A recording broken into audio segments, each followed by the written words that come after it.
Hello, and welcome to episode 2 of our podcast series, Source of Truth, sponsored by our friends at Solo. Today's episode is about the tension between credit decision quality and efficiency. Now, we know how to make great credit decisions. We've known how to do this forever. It's really not that complex. What is complex, and what has been the source of tremendous business value and competitive differentiation over the years, is how to make great credit decisions efficiently. And this is important. Unless you're exclusively going to operate in the commercial lending space, you need to care about efficiency. The only way to make money in consumer and small business lending is to find the right balance between decision quality and decision efficiency. This is why credit reporting and credit scoring have turned into massive industries over the last 30 years. By standardizing on a relatively narrow set of high-calorie inputs into the credit decision-making process, lenders can theoretically make good credit decisions without expending too much time or money, thereby preserving their ROI. But what are the perils of over-standardizing on credit reports and credit scores? That's what I talk about with today's guest, Martin Kleinbard, founder of Granual Fintech, former CFPB staffer, and longtime bank and fintech operator in the lending space. As you will hear, Martin is an even bigger nerd than I am on the history of credit decisioning and credit scoring. I didn't think that was possible. We talk about the lessons that lenders learned after the 2007 mortgage crisis, the importance of a balanced approach to credit risk evaluation, the subtle challenges posed by second-order risks, and how generative AI is going to change all of this in the years to come. Martin is great, this episode is great, and I can't wait for you to hear it. So without further ado, here is episode 2 of Source of Truth.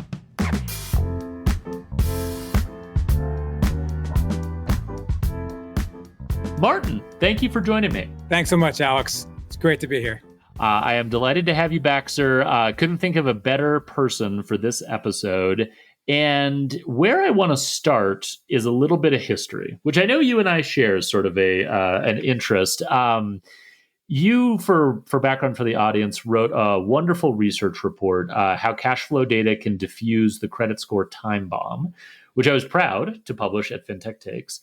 And in that report, among all the different kind of areas that you talk about, one of the things you spend some time walking through is the history of credit scoring and how in the 1990s, and especially after Fannie and Freddie in 1995, essentially required all mortgage lenders who were selling conforming loans to use the FICO score, how lenders really started to rely on credit scores as a standardized mechanism for predicting defaults. And I was hoping that you could help us understand a little bit of the history behind this in terms of, again, kind of historically before this happened, how lenders made credit decisions, and then how things changed once they started to standardize on using credit scores and credit files, and why they became so enamored with this model of making decisions, which is really kind of what we've been living with really since the early 90s.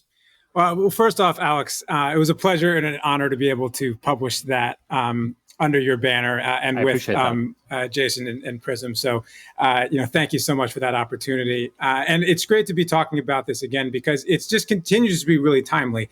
And even though it seems like ancient history at the time, it's really not. And, we could be doomed to repeating a lot of these same mistakes if we're not careful. So What happened in 1995, as you alluded to, is that within a few months of each other, Freddie Mac and then Fannie Mae, who together essentially make up the liquidity market for conforming mortgages, they decided to essentially require mortgage originators to pull an applicant's FICO score. At the time, this score, which had been created in 1989 by the Fair Isaac Corporation, it had been tossed around in credit circles, and so some folks in the know knew about it, but it was definitely not something that had been publicized to the general public, and definitely not something that most mortgage originators had known about. And in fact, mortgage originators in general were pretty slow to adopt credit scoring in any form. Sure. And so this was a major adjustment, a major sea change for them to say, you have to use this number. And if this 3-digit number falls below a certain number, usually 620, it was essentially buyer beware. And in the initial memo that the Freddie Mac executives put out, which you can still find a copy of, and I have a link to in my paper. They essentially lay out the strategy that is still in practice today, which is if the score is over 660, essentially do everything you would otherwise do to underwrite the loan. So look at their debt to income ratio. Look at any historical patterns of debt repayment. Just do everything you would otherwise do. Between 620 and 659, apply a little more care. And then under 620, it was essentially buyer beware, which they didn't explicitly say it up front, but it became de facto and then de jure that we're not going to accept loans under this amount and call them conforming.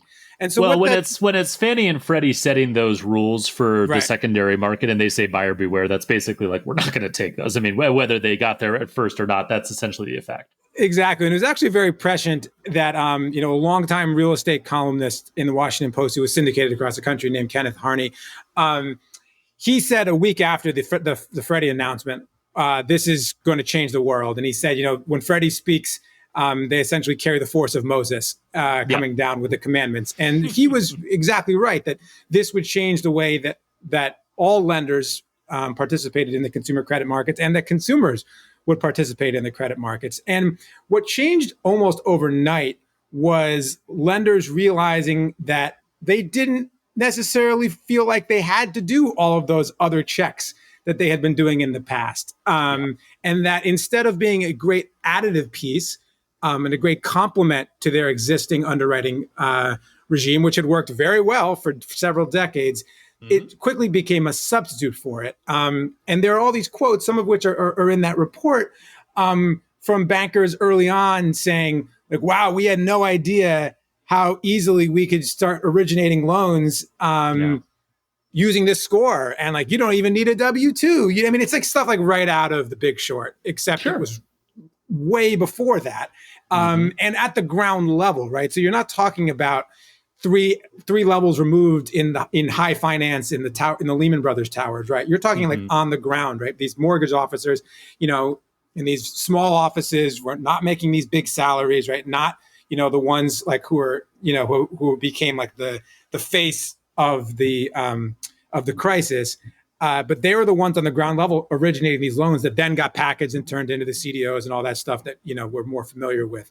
And those decisions very quickly became hinged on this idea that if we just do what this number says we should do, everything will be fine. And there were markets that sprouted up overnight, like over 100 LTV loans, essentially loans that were for more than the value of the home, were non-existent before 1995. And within 2 years, the market was $2 billion. That's not a coincidence, right? That was because of the fact that FICO made lenders feel confident that, first of all, that loan would get purchased by Fannie and Freddie, and that second of all, it would perform according to this repayment schedule that they had been told was pretty consistent and had been fairly consistent up to that point. Right. So that is a really great explanation. And just to double click on a couple parts of that, right? One is that, we should sort of be clear, like the FICO score and other kind of credit scores built on kind of traditional credit data, they work really well, right? Like they're very useful and they give you a good lens on willingness to repay, past behavior, past performance, which as someone I used to work with described it like that data and the analytics built on it has like a high caloric value for making decisions, right? Like it's very, very useful.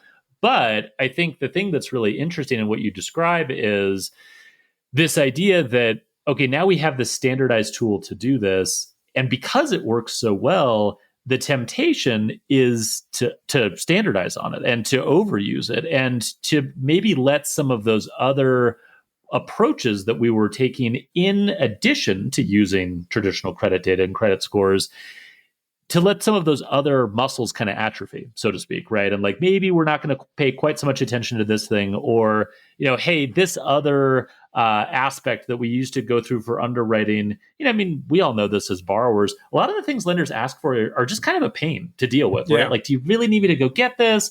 It's going to cause friction if I ask the borrower to go back and get this other piece of information. And so there is this sort of tension. And particularly because of the way the mortgage market sort of standardized on credit scoring, it kind of resolved that tension for lenders and was like, nope, we're good if you just use this score. So you mentioned The Big Short. Fast forward us a few years. I mean, obviously we just talked through what the benefits are to lenders in standardizing on one way of looking at credit risk and credit worthiness. Mm-hmm. What are the downsides of maybe over standardizing or overusing that one metric? Yeah, so I think like the best illustration that I can give is by comparing two cohorts of securitized mortgages, one from 2003 and one from 2007. They were both given the delineation of Alt A. And if that rings a bell, that's because that's one of those buzz terms from the crisis that people realized were getting us into trouble. They were loans that were considered not subprime, so not the riskiest of the risky, but essentially something that was outside the normal bounds of riskiness. And so they were kind of in between the clear prime that conforms to all of the traditional rules and expectations and the subprime that were clearly high risk. But nonetheless, they both got that same designation. So in theory, they should both carry around the same risk criteria, okay? Now I'm going to read off a few numbers, okay? Percent of the of the securitized population that are fixed rate. 2003, 69%. 2007, 42%. Percent with low or no documentation. 2003, 63%. 2007, 81%. So in both those situations, 2007, much riskier than 2003. Percent with introductory interest-only payments. 2003, 16%, 2007, 52%. Whoa. Percent allowing negative amortization. 2003, 2%, 2007, 30%. So by all these metrics, right, 2007 significantly riskier than 2003. Yet you might be asking, how did they get the same Alt A designation? And the answer is there's one metric I have not given you yet, and that is median FICO score. 2003, 710, 2007, 707. So essentially the same. And because the market said, the FICO is in the low 700s, it decided that FICO's low 700s, and because there were some parts of those loans that were non-conforming, they were just going to say they're all the same, even though obviously the percentages of those were wildly different from those two populations. So I feel like that is the best microcosm that I can give of that mindset of just blinding yourself to all other conditions and saying, well, if the FICO says this is what it is, and over the last 10 years, the historic performance of 707s has been fairly consistent along this, band of confidence, then why do we care if we're loading up more loans with negative amortization and with interest-only payments and low or no doc, et cetera? Yeah, it's those numbers are really telling, right? And I think that, again, the thing that's interesting here is it's really a misuse of the credit score, right? To ask it to carry all the weight for these other things that it's just really not designed for, to say nothing of the fact that, a lot of these models, right? And this is just like generally true. And this is why lenders, when they're really doing a good job from a credit risk decisioning perspective, tend to take a diversified approach. Is a diversified approach to evaluating a borrower shields you against any one way that you're looking at them being off in case some underlying condition changes, right? And obviously, when we talk about underlying conditions, and you heard this, I think they talk about this in The Big Short, and they talk about this in other sort of literature and sort of coverage of those days, no one defaults on their houses, right? And that was like this sort of like the conventional opening line. That is the opening line from the movie. And right. Like who would default on their definitely house? Definitely read the book too, right? Yeah. And it's like that was the conventional wisdom that was as conventional wisdom as saying the sky is blue. Like who doesn't pay their mortgage? And that was like the underlying confidence along with some of these indicators that just wasn't a good assumption. And to your point, it's not like there weren't other pieces of data that lenders had or could get that wouldn't have helped them distinguish between different, 700s that all otherwise looked very, very similar. So I want to dig into that point because to me, and this is something that you definitely touched on in your report, but I want to sort of pull it apart a little bit more. I think a lot of the issues that we struggle with in this area come down to a trade-off between decision quality and efficiency, right? So if you think about it, and you've worked in lending for a long time, so you know this, like the best credit decisions are made carefully. They treat borrowers as individuals. They take a nuanced approach to understanding each individual, their circumstances, their past performance, why they're getting the loan that they're getting, how the structure and terms of that loan will actually impact their ability to pay it back. Like they take all of those things into consideration and are very, very careful in doing that. The problem is that unless you're making a $500 million commercial loan, right, the time necessary to make a truly great credit decision is usually not worth the revenue that that loan is going to generate on a standalone individual basis, right? So in lending, we've always, I think, tried to kind of strike a good balance between what are all the things we could do theoretically to make a really great decision? What are all the things we would want to know? What's all the data we would want to collect? How would we look at that data? How would we think about it? How would we weigh these different variables against the sort of business imperative, which is to be as efficient as possible in evaluating potential borrowers,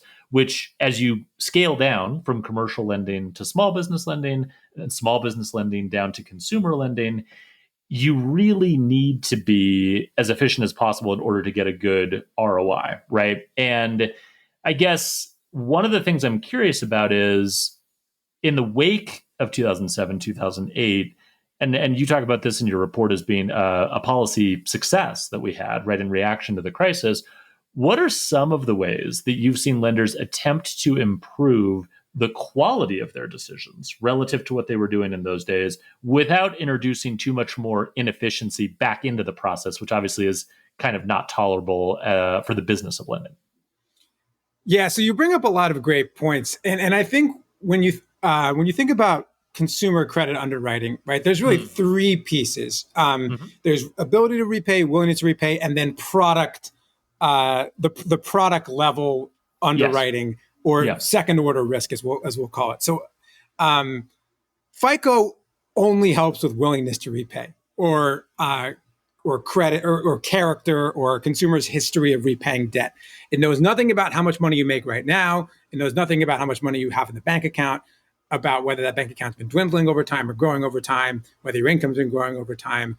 It knows none of that information. It just knows, have you repaid your debt? So it's really good on if macro credit conditions stay the same, and if your personal condition stays relatively similar, it's spot on. But of course, those other two conditions don't always hold. So ability to repay is super important because that is all that information about the actual money that you make, maybe potentially assets that you have in addition to securitize or just to hold in case of a rainy day to make additional funds, and trends in your bank account balance. And I'm sure we'll talk plenty about Cashflow underwriting and how useful that is in adding to that ability to repay suite and doing so at a cash and friction efficient basis, so that you really don't have to be asking for that much more from the consumers or spending that much more out of your own operations budget. But then the third piece of the product level underwriting, what we call second order risk, which is what is the risk that the product that you're putting somebody into on its own will make someone default? Sure. And I think this is hard to separate from the first two because it seems like, well, obviously somebody who has a lower willingness or ability to repay is going to be put in that position. But what I'm trying to say here is that actually, if you hold those first two constant, the product really matters. And all those stats I was going through earlier in those Alt-A loans, those are really emblematic of the problem leading up to the financial crisis. Was banks were putting borrowers into loans that were setting them up to fail. Yeah. That their prior credit history was not a reliable barometer or predictor of that because these product terms were like nothing else that they'd ever seen before in their consumer credit history. So they've been able to repay all of their credit cards and personal loans and car loans because they understood what those terms were, and those terms didn't all of a sudden like change overnight. When all of those Alt-A loans contained all of those provisions I just mentioned about negative amortization, interest-only payments, and adjustable rate loans, that in and of itself created a product that created a default crisis in and of itself. And even in quote unquote more straightforward or safer credit products, you can still have second order default risk if you just give somebody too much money, or if you just have a monthly payment that's too high for them to be able to afford.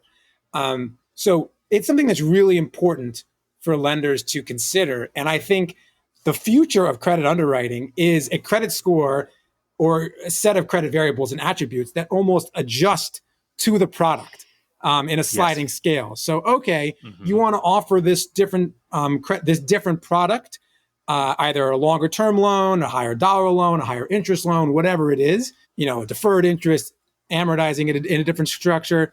How does that change the likelihood of default?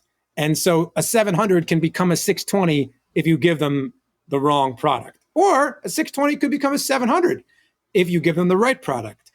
And that's something that I think the best lenders have figured out a way to do, and to do quickly and systematically and efficiently. And other lenders are still struggling with. I think you're exactly right. And that's exactly where I want to take this conversation, right, is second order risk. Because as you said, willingness to pay, we have actually really good data on that. We have good modeling, we have good scores that really tell us a lot about that. Ability to pay, that's everything having to do with getting more programmatic access to bank transaction data.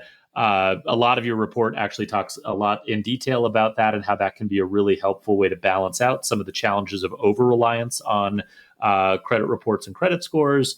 But it's this second order risk area that I really do want to dig into, because the theme of this episode, broadly speaking, is context, right? One of the things we sort of, I think, have lost a bit of track of over the years in lending is the ability to take a really contextual look at borrowers. And as I was describing before, that's what really good, careful lending that produces great results, that's what it does essentially, is it drills into the specific context to try to understand, okay, what are the things we think we know about this borrower, and how might those assumptions about their ability to pay, their willingness to pay, how might those things change depending on some of these kind of hidden or secondary factors that are harder to assess, but really do have an impact on performance, right? So you talked about product risk, which is a great one, right? And obviously, like adjustable rate mortgages are great. There's the scene in The Big Short where they're talking to dancers about the multiple homes that they own. And it's like, you're not going to be able to afford your mortgage when your teaser rate expires. Like, that was just not a concept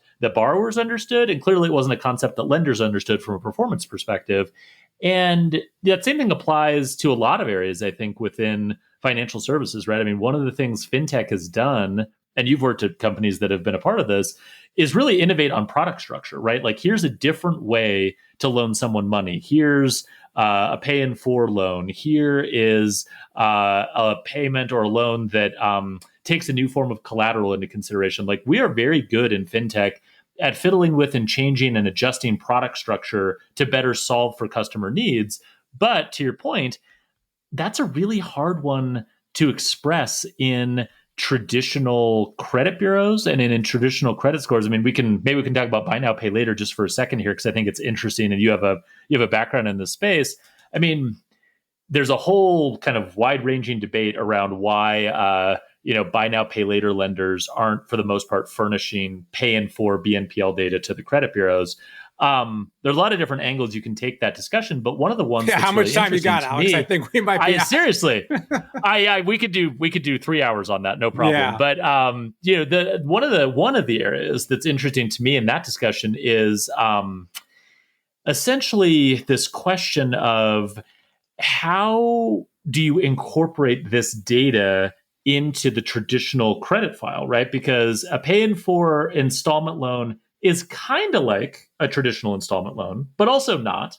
And it's kind of like a revolving credit line, but it's also not. And so it just doesn't cleanly fit structurally into this data.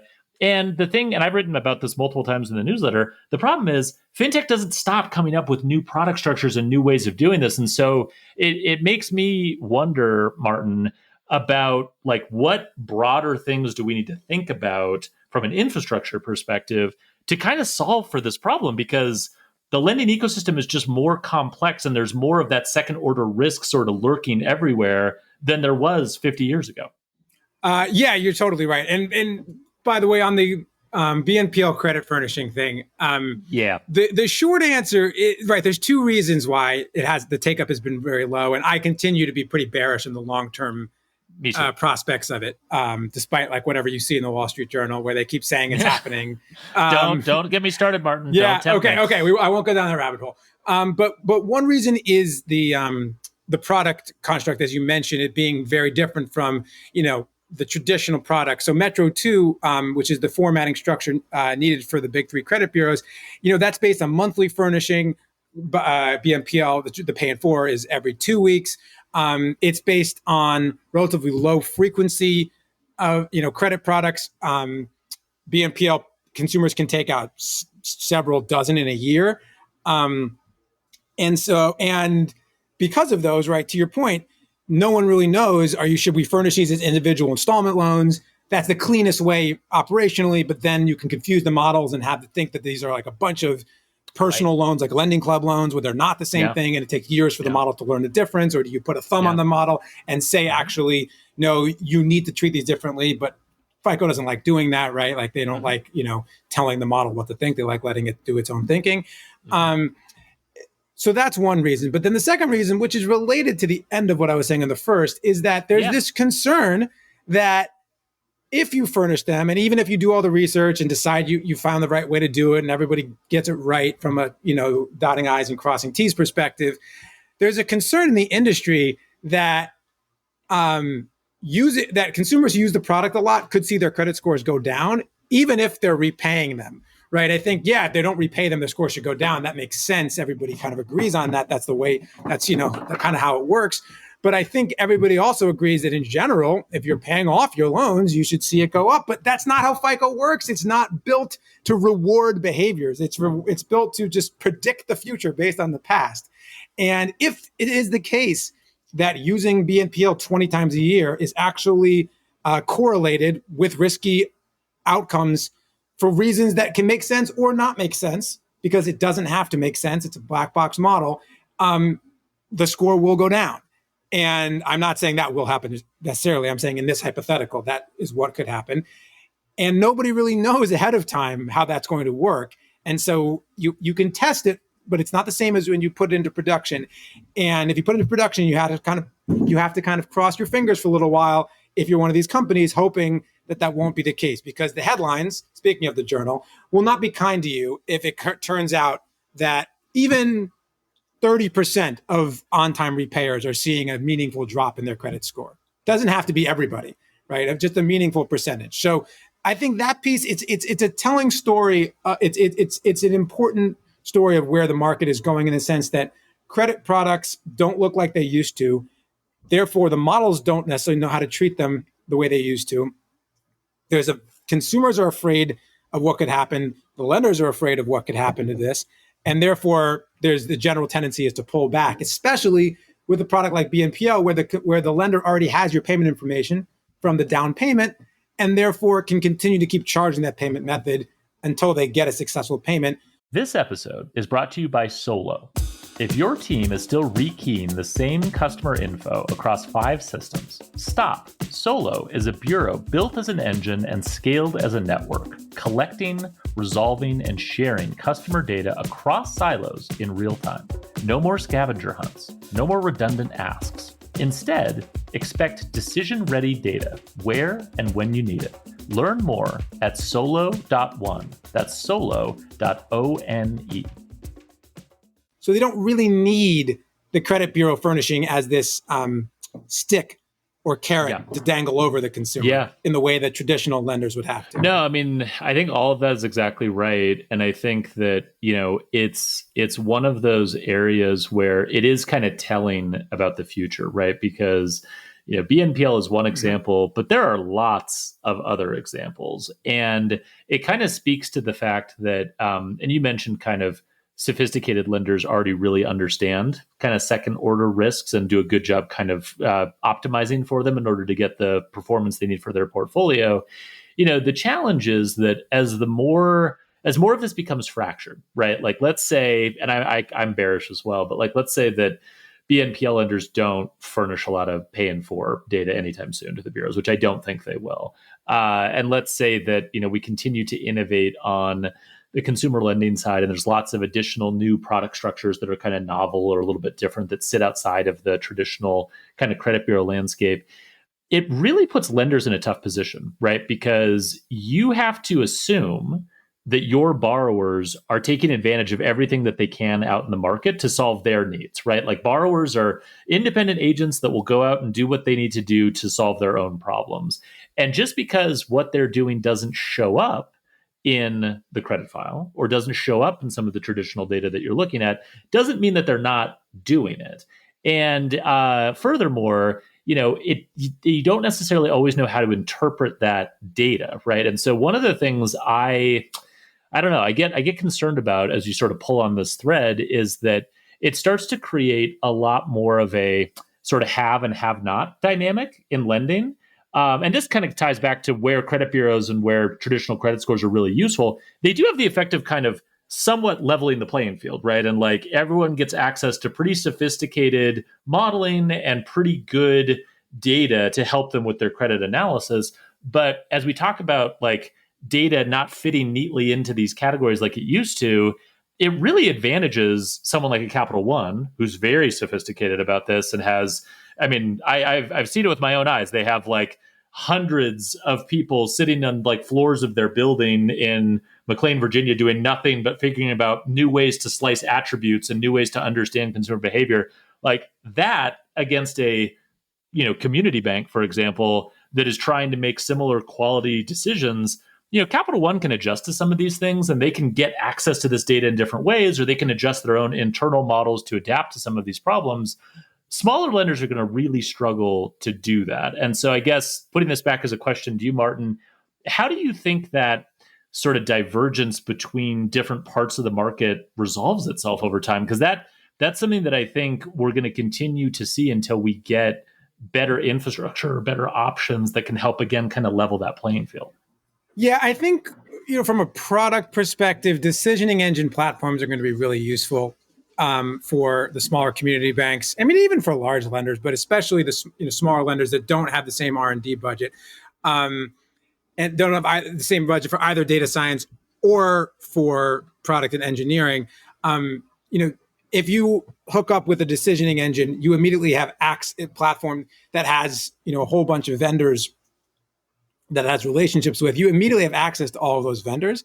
And so you immediately can start testing into those scores and attributes from all those vendors and implementing them at bulk cost, even though you're a pretty small fish, because the decisioning engine platform gets that bulk rate and they pass that rate on. They're kind of aggregating on your behalf. Yeah, I saw that firsthand when I was on the risk team at a very early stage startup in 2017 and 2018.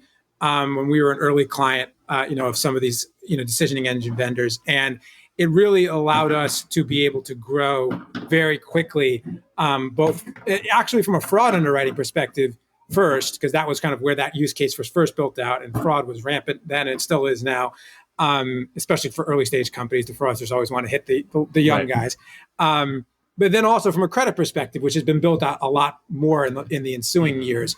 And that allows that community bank that you were, hypothetical community bank you were mentioning earlier, to stand up a credit product and be able to use those cutting edge credit and fraud variables and attributes and techniques, but do it in a cost efficient way without any overhead. If they don't like the score, they can kind of turn it off immediately. They don't have to sign on this 2-year contract and be stuck with this albatross. Right. Absolutely. So digging more into the second order risk, because I think this is a really interesting area. We've talked about product. Another one that I want to get your take on real quick is more, I guess, what I would call kind of institution level risk. And what I mean by that is, obviously every lender above a certain size builds their own proprietary scoring model and underwriting model, right? And credit data is an input into that model. Traditional credit scores are an input into that model, but they tune it for their specific portfolio. Even though no one wants to say that. No. Right? Yeah, no one will ever admit that. But like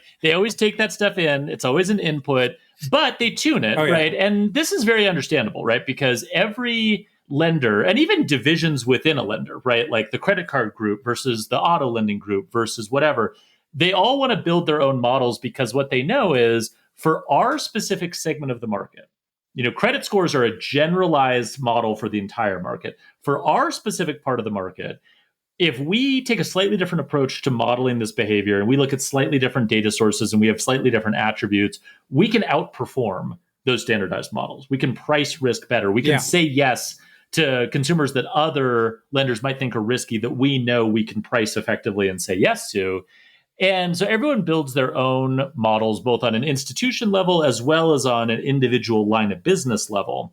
The other thing that I think takes into consideration that's really important is like the second order risk in this context is it also considers the relationship that the lender has with the customer, right? And one of the things that is, I think, very frustrating to model is, why does lender A outperform lender B when like on the surface, everything is very similar?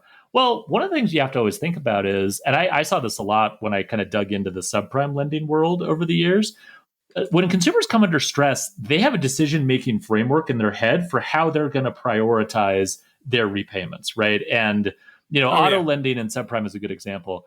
If you're the provider that helps someone buy their truck and they need their truck to go to work and to do work, they are going to pay you back. They might not pay a lot of other people back, but they will pay you back, right? Based on the value that your relationship provides to them and their livelihood. And like that stuff it's a second order risk because it's hard to quantify. It's different per institution. And again, it requires like a much more nuanced approach to credit decisioning than what you can express in like traditional credit data or traditional model. Can you give us a little insight based on your experience into like how that works? Yeah. So you're referring to this concept of payment hierarchy, and credit risk managers are very familiar with this. And I think CEOs should probably become more familiar with it if they're not, which is the idea of if your customer has a bunch of debts to repay and just obligations, they don't have to be just a bunch of financial obligations. Everything's going fine with their job and with their healthcare and whatever. Then they can pay them all back. But if for whatever reason there's a shock. If they can't pay any of them back, okay, well then it doesn't matter. There's no one's getting repaid. But usually it's something in the middle where they can choose which ones they want to decide to repay and at what intervals. And every lender wants to do whatever they can to move up the payment hierarchy. I mean, that's just only natural. So there are some things that lenders will do, especially when it comes to getting on auto pay, that will improve that likelihood of payment hierarchy. And that's why you see a lot of installment lenders offering auto pay discounts because they want to get as many consumers on that so that they're not choosing to repay, that it's automatically coming out of their bank account. Another one is very popular is due date adjustments, where the consumer can choose their either after the point of origination can call in or talk to a chatbot and say, I'd like to change my due date from the 2nd to the 10th because this is, I get paid on the 9th or something like that. It originally, finance, the CFOs wouldn't like that because they're saying, wait, you're giving them an interest-free loan for a couple of days, move back their due date. And I would have to say, no, trust me, you want to do this because this is better. That'll make it likely to get repaid. It pays for itself in dividends, even if you are essentially giving a bit of a float by extending that first month. Some lenders are also offering this at the point of origination during the application process, saying, okay, how much would you like to borrow? How much would you, when would you like to repay? And then working out the details of that amortization right off the bat so that you can present that offer and present that TILA compliant, screen and the Schumer box and everything that is working with what the consumer wants, which is to be paid on a certain day and therefore make payments on a certain day. So it helps the consumer. It also helps the lender. It's kind of a win-win for everybody. The interesting thing about the products, which product get paid first, is that the only study that I have seen that has looked to measure this on a product versus product level is a TransUnion study from a few years back that looked at mortgages, credit cards, auto loans, and personal loans. And the expectation was, well, obviously, mortgages and auto loans will be at the top of the payment hierarchy because, of course, like who wants to lose their house or their car? It's a secured loan, et cetera, et cetera. Credit cards would be next because even though it's unsecured, you want to continue to have the spending functionality. And then personal loans would be last by a long shot. Like you wouldn't even see them at the finish line because the money's at the door on day one. Usually people don't use personal lenders that often. So they don't, what's the repeat usage component? Why does it matter? Like, essentially what's the point of even paying these guys at all? But that's not what the study found, right? And so the study found that actually personal loans were at the top of the payment hierarchy. And I have presented this to risk managers and finance folks and, and tech folks dozens of times over the last 8 years since it's come out. Everybody says there's got to be something wrong with that. I don't believe it. And I say, okay, show me a better study that refutes this study. And no one's ever been able to do it. I understand that theoretically it makes no sense. Well, that's not true. It makes no sense if you consider that the only reason people are paying back is because of the direct consequences of non-payment with that loan. However, if you consider the fact that consumers have been so trained on increasing their FICO score at all costs, which is a big part of what my paper was about, then it's not so crazy because personal loans monthly payment amounts are usually pretty small, whereas mortgage and car loan payments are usually very large in comparison. So if you only have so much money going around, why? A lot of people think, well, why not make a full payment on my personal loan? At least that loan won't be delinquent. I've heard that I can actually have a pretty long time to get right on my mortgage before any foreclosure, really bad things are happening there. And auto loans, same thing, although it's a little shorter leash. But if I'm thinking about my credit score, I know it's going to get damaged from not paying all these off on time. But if I just make partial payments on my auto loan and my mortgage, they're going to keep rolling. And from a consumer credit perspective, from a credit score perspective, they're all considered non-payment. So why not just make a good payment on my personal loan? Now, I know that's a roundabout way of answering your question, but I think it goes to the heart of the fact that decisions that consumers make are not always as cut and dry as we, in the risk office might think that they would. I couldn't agree more. And I think, you make a mistake if you assume that you understand how consumers are going to make those decisions. Right. And you also make a mistake when you assume, well, this is either the logical thing to do or this is what I would do, because both of those are traps that will lead you into bad assumptions and ultimately bad assumptions built into models that make these decisions. You touched on something there that I want to circle back around to, which is we've talked about the risks of sort of over standardizing on one way of looking at the world from a lender perspective. We haven't talked as much, although your report does a great job delving into this, about the risks of consumers over standardizing on one way of thinking about this, right? And so you talked about the fact that sort of credit score optimization has become a bit of a cultural practice in the US in a way that would have been pretty strange, I think, to people living in like the 1980s, right?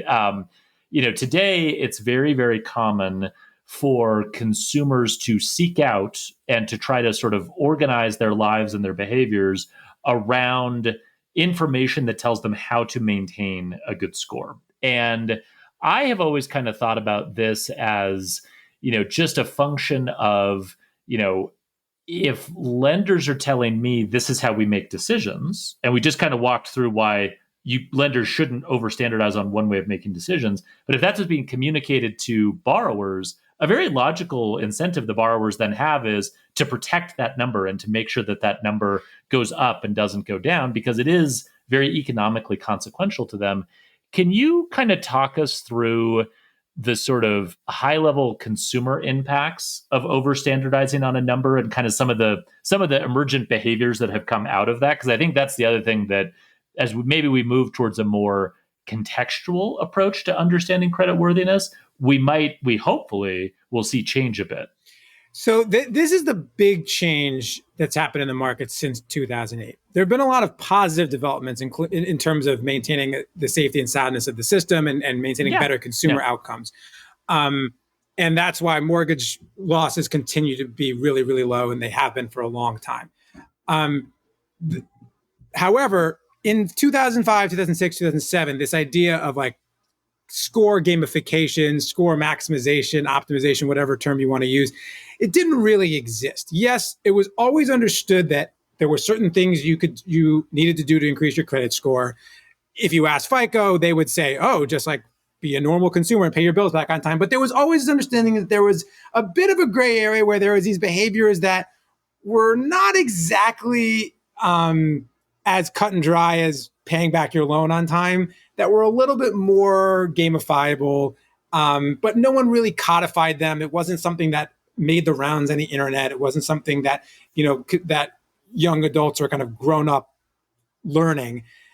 That has really changed since 2010, and really since, like, let's say 2015, 2016, as social media has continued to become more and more ingrained on hacks in all aspects of life.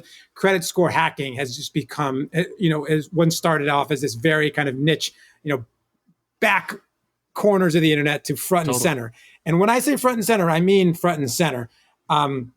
Literally a few weeks ago, a TikTok video was shared by someone who's not like a massive influencer. I mean, he has a few thousand followers, but he's not like, one of these mega millions of followers. And he walked viewers through how to upload their credit report to ChatGPT to generate letters, automatically generate letters that would send out disputes to all the credit bureaus and all of their creditors, saying, this delinquent account wasn't mine. Yeah. I demand under this law, and it has the names of all the laws, the consumer protection laws, that you remove this trade line. Has 2 million views. It got 2 million views within 2 weeks of going live. That is the kind of thing that lenders are up against right now, which is that AI is allowing consumers to automate and to mass herd into certain behaviors that used to require a lot of manual work and a lot of manual friction. So you used to know that, keeping your utilization ratio low is good for your credit score.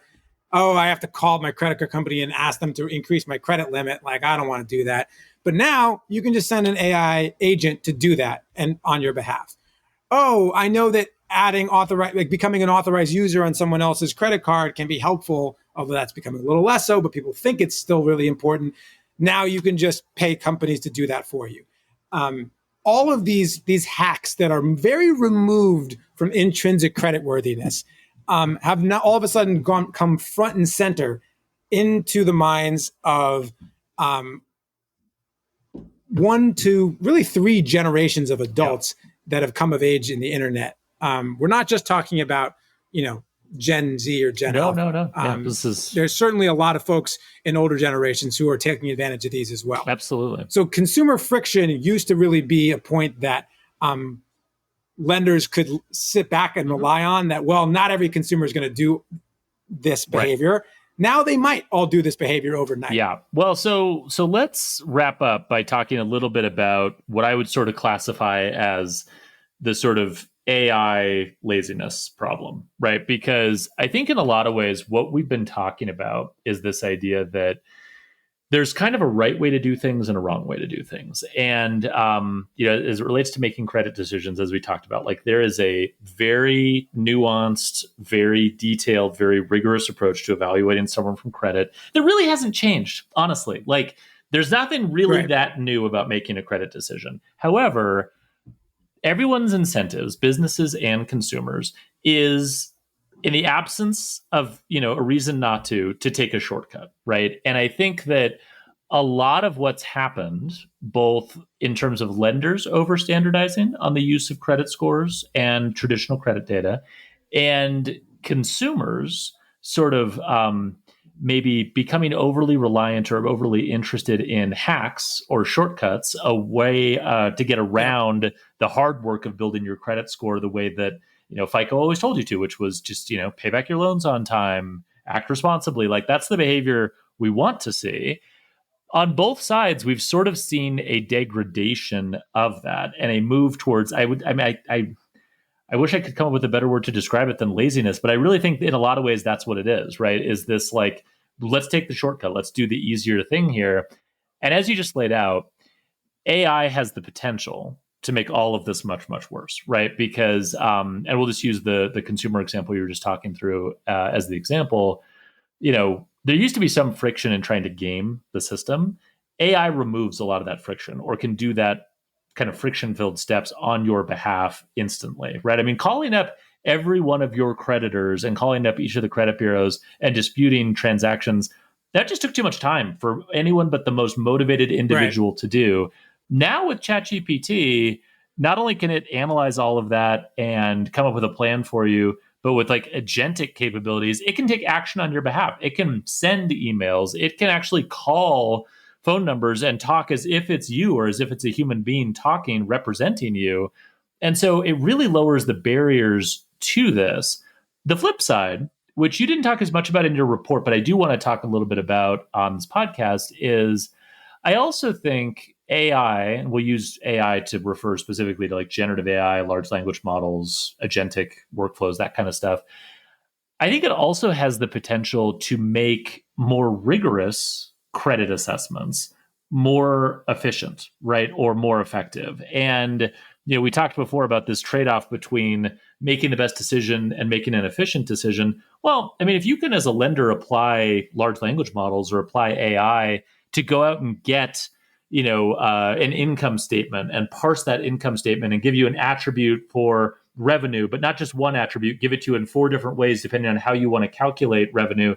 Like, that is a huge time saver for making a good decision. So I guess the question I'm trying to frame to you is, do you envision AI and sort of cutting edge technology that we're seeing now being applied to sort of continue taking us down this path of laziness, or potentially being applied to sort of help us more efficiently do things that we've known we should be doing for a while, but have just been like too time consuming or too manual or too difficult? Do you have sort of an optimism versus pessimism viewpoint on this? I can represent whatever side of it you want to take. If you're more of an optimist or a pessimist, it's good timing. I mean, I trust that you were going to ask this either way, but I actually happened to just publish a piece on this exact topic yesterday, and the idea is that from a banker's perspective, you should not be taking a one-size-fits-all approach to AI in 2025. It should be very context specific. In the situations where it should be in situations where you're dealing with consumer behavior that can be mass herded and automated in a way that used to be disparate and require a lot of friction, you should be very afraid of it. Like that example I just gave about the credit disputes. Another one that I think I would be very afraid of is if you're offering balance transfers and promo rates and stuff like that. And it used to be that like, well, most of the people who take this end up staying with us and then revolving. Like, don't be so sure anymore, because now it's pretty easy for consumers to hop, balance to balance using an agent and basically pay zero interest, forever on a balance that's not even really declining that much. So that's something where lenders should no longer rest on their laurels that, well, consumer friction / inertia will save the day. It absolutely will not. And it's showing already. In the middle ground of use cases where you're getting bombarded with sales pitches for AI and you're wondering, is this really worth it? I would ask, is this product that they're offering something that's actually existed for a long time and they're just using new language, or is it actually a brand new product? And an example I give in the paper or the article with Open Banker is underwriting has been using AI, I say that in quotes, for 40 years because machine learning techniques, which are a form of artificial intelligence, have been around since the 1980s. And so I would be very wary of anyone who's just offering this new credit underwriting product purely because it is AI and not really touting any other benefits. Because there are a lot of benefits of using a machine learning model. And if you're not using one, you probably should be using one. But that's a really 0 to 1 problem. Once you've got a machine learning problem, every other machine learning model you put is going to give you incremental benefit, but it's not step function on top of that. Doesn't matter how many fancy bells and whistles they put on top of that. It's all about the actual underlying data that you're putting into it, like cash flow data, like alternative data that's not feeding from a traditional credit bureau. And then lastly, if you're talking about data, if you're talking about AI opportunities in parts of your business that have never benefited from automation and that are dealing with a lot of bottlenecks, you really should be looking into it and finding ways to to embrace it, but still keeping the humans in charge at the end of the day.